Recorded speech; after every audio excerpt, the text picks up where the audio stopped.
Yoya argafune kam jirtu kabajamtoota daawwattoota Gullallee Miidiyaa Niitoork. Odeessaalee keenya kan guyyaa irraa qabannee jirra. Qopheessee dhiyeessuun kan sin faana turan Bunnaa waa beekoti. Hanga xumura sagantaa kiyyaatti na faana turan affeerraa kiyya.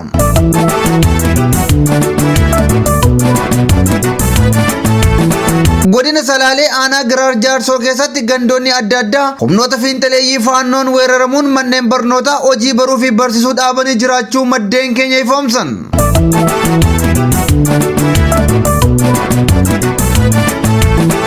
Gurri geejjibaa guutummaa Oromiyaatti hojiirra oolfamaa jiraachuus maddeen keenya ibsanii jiru.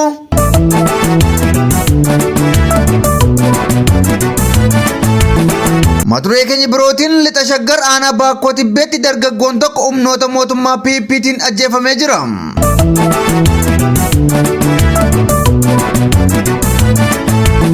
Odeessaalee keenya biyya alaatiin dubartiin Chaayinaa tokko ijoolleen koo na gargaaruu didan jechuun qabeenya ishee doolaara miliyoona 2.8 saree ishee akka dhaalchistee ifoomee jira.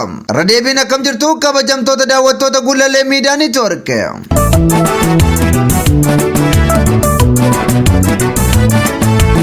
Godina Salaalee aanaa Giraar Jaarsoo keessatti gandooleen adda addaa humnoota fiinxaleeyyii faannootiin weeraramuun manneen barnootaa hojii baruu fi barsiisuu dhaabanii jiraachuu maddeen keenya ifoomsan. Aanichatti manneen barnootaa 19 ta'an hojii baruu fi barsiisuu dhaabuu kan himan maddeen manneen barnootaa lama immoo gubatanii jirus jedhamee jira.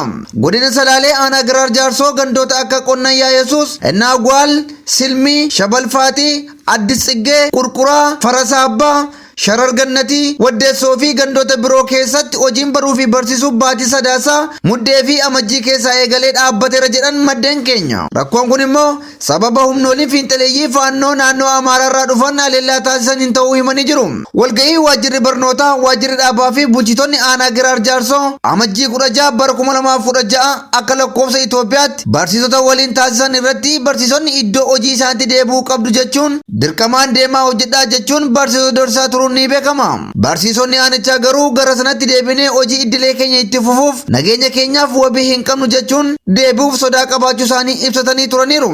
Manneen barnootaa 19 hojii dhaaban keessaa manneen barnootaa Shabalfaatii fi Sharar Gannatii gubamuunis odeeffamee jira. Gareen faannoo kunis afaan Oromoo asittiin barsiiftanii barsiisonni afaan Oromoo ta'an asii maal hojjetu jechuun manneen barnootaa kana gubuunis himameera. Barsiisota lubbuu isaanii oolfachuuf baqatanii ba'an aangoonni mootummaa aanichaa deebi'anii akka barsiisaniif dhiibbaa irratti taasisaa jiraachuu hubachuun danda'amee jira. Guyyoota lama duraa humnoonni faannoo kun naannoo sanatti argamuun namoota lama rukutuun yeroo ammaa mana yaalaatti yaalii irra jiraachuu isaanii maddi keenya nuuf ifoomsa jira. Gandoonni akka Qonnayyaa Yesuus, Ennaagwaal, Silmii, Shabalfaatii, Addis Tsiggee jedhaman kunneen manneen humnoota fiinxaleeyyii faannoo kanaa yoo ta'an aanaa Daagimittillee haleellaa kan raawwatan bakka kanarraa ka'uudhaan akka ta'e himamaa jira. Yeroo humnoonni Amaaraa faannoo ofiin jedhan daangaa Oromiyaa cabsuun manneen barnootaa 19 hojii irraa baasan mootummaan naannoo Oromiyaa ammoo mandara keessa deemuun jaartolii fi daa'imman ajjeesaa jira.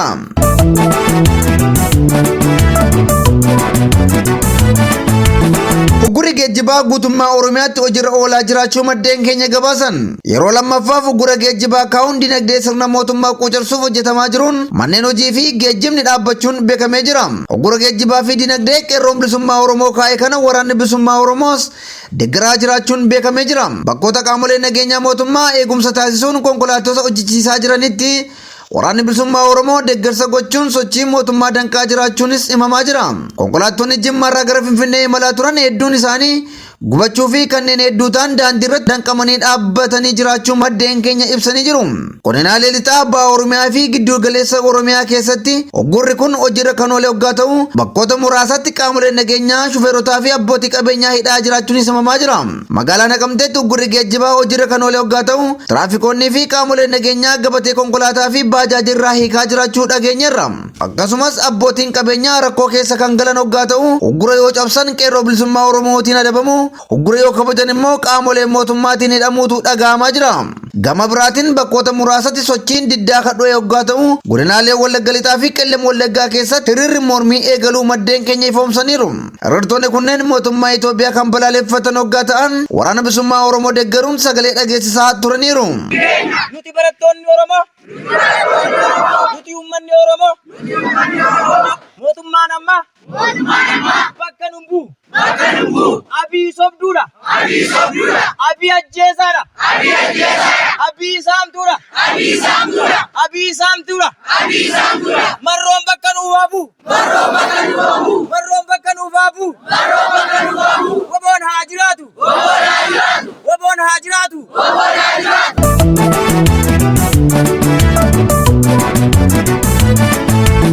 Godina Lixa Shaggar aanaa Baakkoo Tibbeetti dargaggoon tokko humnoota PP'n ajjeefamuun himame. Humnoonni mootummaa kunneen Lixa Shaggar aanaa Baakkoo Tibbeetti dargaggoo hojjete bulaa Dhalataa Shibbiruu jedhamu rasaasatti roobsuun ajjeesuu maddeen keenya himaniiru. Magaalaa Baakkoo keessatti hojii puulii taphachiisuun kan jiraatu dargaggoon kun sababa tokko malee qaamolee mootummaatiin ajjeefamuun himamaara. Qaamoleen nageenyaa mootummaa kunneen dhuganii machaa'uun magaalaa keessa deemuun erga dhukaasaa turanii booda gara mana puulii dargaggoo kanaa deemuun rasaasatti roobsuun kan ajjeesan ta'uu maddeen keenya nuuf himaniiru. Hidhattoonni mootummaa Itoophiyaa beekumsa siyaasaa fi waraanaa hin qabne meeshaawwan harkaa qaban qofaaf namoota irratti dhukaasuun ajjeesaa jiru.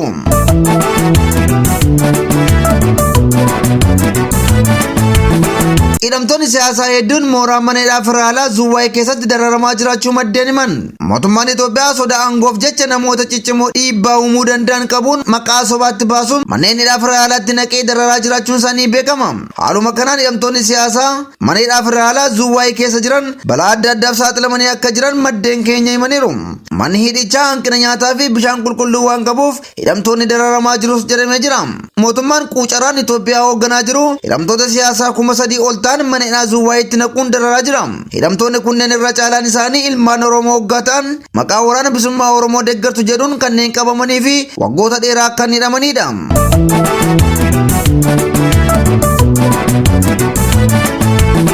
Dubartiin Chaayinaa tokko ijoolleen koo na gargaaruu didan jechuun qabeenya ishee doolaara miliyoona 2.8 ta'u sareen ishee akka dhaalu taasifte. Biyya Chaayinaatti jiraattu magaalaa Shaangaay kan taate dubartiin haadha qabeenyaa tokko ijoollee isheetti aaruun qabeenya ishee doolaara miliyoona 2.8 sareen ishee akka dhaalu gootee irraajeffannaa uumtee jirti. Dubartiin kun haadha ilmaan 3 hoggaa taatu sadan isaaniiyyuu dubartootas jedhameera.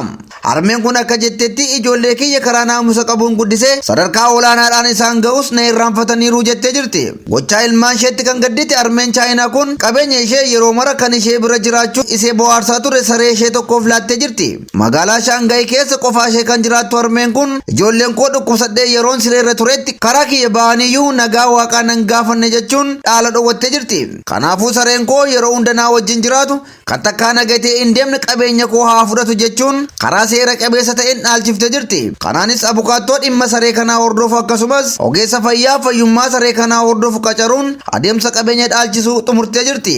Erga dubartiin Chaayinaa kun gocha kana raawwattee booda seeronni ijoolleen maatii isaanii akka gargaaraniif dirqisiisuu ba'uu qaba jechuun namoonni dhimmicha irratti hojjechuu eegalanii jiru. Gocha harmeen Chaayinaa raawwatte kana isinoo akkamitti ilaaltu? Osoo isin ta'e immoo maal gootu jennee isin gaafanna.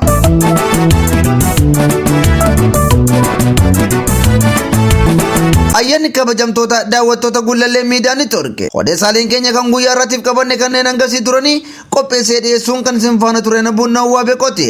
Sagantaaleen keenya yeroo hundumaa akka isin bira ga'aniif toora YouTube Gullallee Miidiyaa Neetwoork saabskiraayib godhuu keessan hin dagatinaa isin jenna. Akkasumas gaaffii fi yaada yoo qabaattan karaa lakkoofsa teelegiraamii iskiriina gubbaatti mul'atuutiin nu quunnamuu dandeessu isin jenna. Waan nu daawwattaniif galatooma.